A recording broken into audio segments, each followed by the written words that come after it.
साथियों नमस्कार। साथियों, जब चैनल पर किसी एफएम एंटीना को बनाया और टेस्ट किया जाता है और इसकी वीडियो यूट्यूब पर आती है तो एक जिज्ञासा मन में आती है कि क्या मीडियम वेव और शॉर्ट वेव के लिए भी इसी तरीके के एंटीना बनाए जा सकते हैं, क्योंकि एफएम के लिए एंटीना बहुत प्रभावी होता है। कभी कभी जो स्टेशन आपको घर के अंदर बिल्कुल नहीं मिल रहे होते हैं वो भी आप एक एक्सटर्नल एंटीना लगाकर बहुत अच्छे से अच्छी क्वालिटी के साथ सुन पाते हैं। ऐसे में एक जिज्ञासा मन में उठती है कि क्या मीडियम वेव बैंड और शॉर्ट वेव बैंड के लिए भी कोई ऐसा एंटीना बनाया जा सकता है जो इसी तरीके से कारगर हो। साथियों, जैसा कि आप सभी जानते हैं कि मीडियम वेव और शॉर्ट वेव के लिए बने एंटीना उस तरीके से कारगर नहीं होते जितने कि एफएम के होते हैं। इसका कारण क्या है और ये कैसे काम करते हैं, आइए इस वीडियो के माध्यम से जानते हैं। साथियों, आपके सामने एक सफेद रंग का कागज दिख रहा है जिस पर मैंने अपने हाथ से कुछ आकृतियां बनाई हैं और मेरा आर्ट्स और ज्योमेट्री बहुत कमजोर है, तो ऐसे में यही जो मुझसे बन सकता था। हम ये समझने की कोशिश करेंगे इसके माध्यम से कि ये एंटीना कैसे काम करते हैं और इन बैंड्स की फ्रीक्वेंसीज यानी कि इनकी तरंगें चलती कैसे हैं। ये दो तीन चीजें जानकर हम आसानी से ये पता कर पाएंगे या एक निर्णय पर पहुंच पाएंगे कि आखिर एंटीना किस बैंड पर क्यों किस प्रकार से काम करता है। वो ज्यादा काम करता है, अच्छा काम करता है या थोड़ा बहुत ही इंप्रूव करता है, वो उसकी जो सीमाएं हैं उसका कारण क्या है। सबसे पहले हम बात करेंगे मीडियम वेव के लिए। ये जो मैंने हरे रंग से एक कर्व बनाया हुआ है ये मैंने पृथ्वी लिया है। मान लीजिए कि पृथ्वी का जो सरफेस है वो है, क्योंकि प्रसारण में चीजें दो प्रकार से प्रभावित होती हैं, एक तो दूरी और दूसरा पृथ्वी का कर्व। यानी कि जैसे जैसे दूर जाएंगे स्टेशंस कमजोर होते जाते हैं, उनके सिग्नल कमजोर होते जाते हैं। इसके अलावा धरती का कर्व जो होता है उसके कारण भी सिग्नल्स एटेन्यूएट हो जाते हैं। तो साथियों, देखते हैं कि अलग अलग बैंड पर जो तरंगे चलती हैं वो कैसे चलती हैं और उनके कारण का जो प्रसारण है और इनकी रिसीविंग है वो किस प्रकार से प्रभावित होती है। साथियों, ये देखिए यहाँ पर TX लिखा है यानी कि ट्रांसमिटिंग एंटीना, और जहाँ RX लिखा रहेगा वो रिसीवर एंटीना है। रिसीवर एंटीना किसी प्रकार का हो सकता है, वो आपके रेडियो का विप एंटीना हो सकता है, उसका फ्राइट एंटीना हो सकता है, या फिर आप किसी प्रकार का एक्सटर्नल एंटीना भी इसकी जगह पर ले सकते हैं। ये पृथ्वी का एक प्रतिरूप लिया हुआ है और एंटीना ऐसे इतना बड़ा बनाया है। हालांकि सामान्य पृथ्वी पर ये ऊंचाई कई हिमालय की ऊंचाई के बराबर होगी, लेकिन यहाँ प्रतिरूप में मैंने रखने की कोशिश की है एक सामान्य सी समझ रखने के लिए। तो साथियों देखिए, TX यानी कि ट्रांसमिटिंग एंटीना है और इससे जो तरंगे निकलती हैं मीडियम वेव की वो अलोंग द ग्राउंड यानी कि जमीन जैसे जैसे नीचे जाती जाएगी वो आके उससे टकराएंगे और ऐसे ऐसे करके अलोंग द ग्राउंड मतलब जमीन से सटे हुए चलते हैं और ये यहाँ रिसीवर एंटीना तक आते हैं। इस दौरान इनके रास्ते में आने वाली जो रुकावटें होती हैं या कभी कभी विक्षोभ या अलग तरीके के जो नॉइसेज होते हैं वो भी इनमें मिल जाते हैं और ये यहाँ तक पहुँचता है। यानी कि जो रास्ते में रुकावटें आनी होती हैं वो बहुत पहले से ही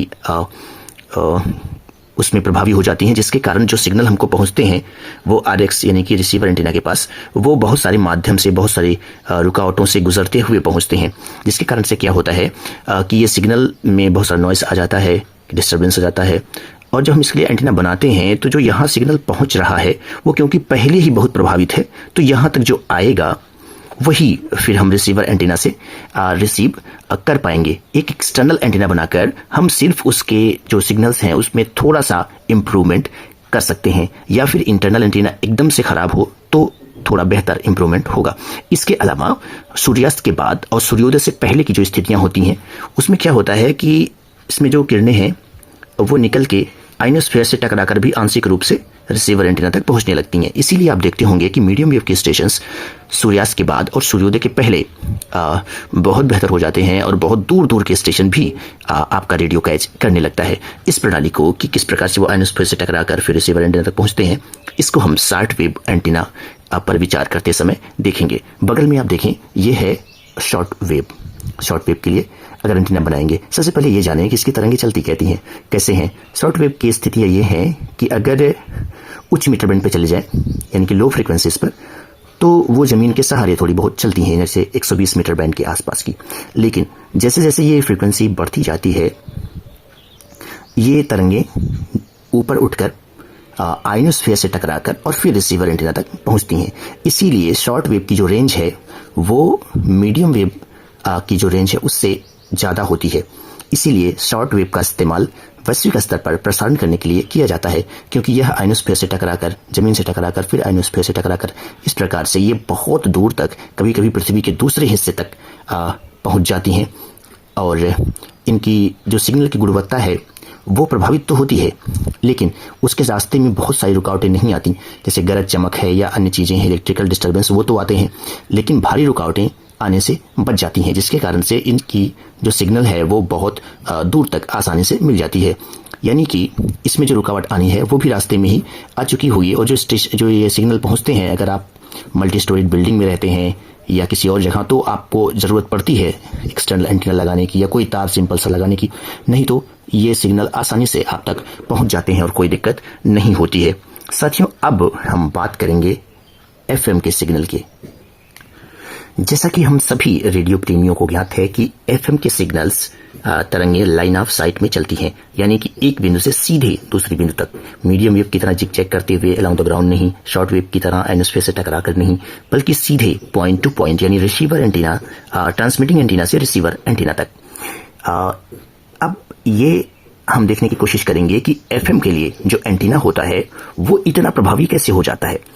साथियों, ये टीएक्स यानी कि ट्रांसमिटिंग एंटीना है और ये आरएक्स यानी कि रिसीवर एंटीना है। जैसा मैंने पहले बता चुका है, आपका वेब एंटीना भी हो सकता है, कोई नॉर्मल वायर एंटीना भी हो सकता है, इसके अलावा एक्सटर्नल कोई हाई गेन का एंटीना भी हो सकता है।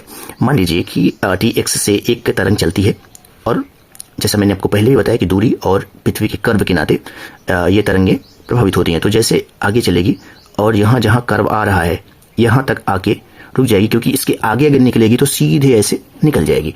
तो अगर आप यहाँ पर है रेडियो के साथ या रिसीवर एंटीना आपका यहाँ पर है छोटा, तो ये तरंग आपको सीधे लाइन ऑफ साइट में अच्छे से मिल जाएगी, यानी कि D1 जो स्पेस है, दूरी है, ये आपको मिलेगी। लेकिन अगर आप जैसे यहीं से टकरा के, क्योंकि इसी से ऊपर निकल जाएगी, अगर आप यहाँ पे कहीं है, मान लीजिए यहाँ आपका एंटीना है, रिसीवर एंटीना इतना ऊंचाई का, तो लाइन ऑफ साइट में नहीं आने के कारण यहाँ आपको कोई सिग्नल नहीं मिलेगा। लेकिन अगर आप एक अच्छा रिसीवर एंटीना अच्छी हाइट पर ले जाते हैं, ऐसे मसलन यहाँ मैंने लगा दिया, तो आप देख रहे हैं कि पृथ्वी टकराने के बाद जो तरंग यहीं तक आकर मिल पाती थी, इसके बाद ऊपर निकल जाती, वो हम ऊपर रिसीवर एंटीना लगाकर उसको भी आराम से कैच कर सकते हैं। और जैसे D1 दूरी अगर यहाँ सीधे आ रही थी तक, तो एंटीना बढ़ाकर हमें D2 डिस्टेंस भी कवर कर लेंगे, यानी कि तब जो एफएम की हमारे तरंग की रेंज हो जाएगी वो D1 प्लस D2 हो जाएगी। अब एक आपके मन में विचार आएगा कि आखिर जो कर्व है पृथ्वी का कैसे काम करता है, कितने किलोमीटर बाद कितनी ऊंचाई की तरंग लाइन ऑफ साइट से बाहर हो जाएगी। ये जानने के लिए हम एक डेडिकेटेड वीडियो बनाएंगे और आपको ये समझाने की कोशिश करेंगे कि किस तरीके से या क्यों एफएम के जो स्टेशंस हैं वो 60, 70, 80 किलोमीटर तक तो बहुत अच्छे सुने जा सकते हैं, लेकिन उसके बाद 1-1, 2-2 किलोमीटर से भी पर्याप्त अंतर आता जाता है। और 100-150 किलोमीटर के बाद अगर परिस्थितियाँ, मौसम की स्थितियाँ और रिसीवर एंटीना की हाइट अच्छी ना हो तो वो नहीं मिल पाते। साथियों, तो आपको वीडियो कैसा लगा आप ज़रूर बताइएगा, और जो पृथ्वी के कर्व के नाते लाइन ऑफ साइट से क्या प्रभाव पड़ता है, इस पर एक डेडिकेटेड वीडियो आएगा। नमस्कार।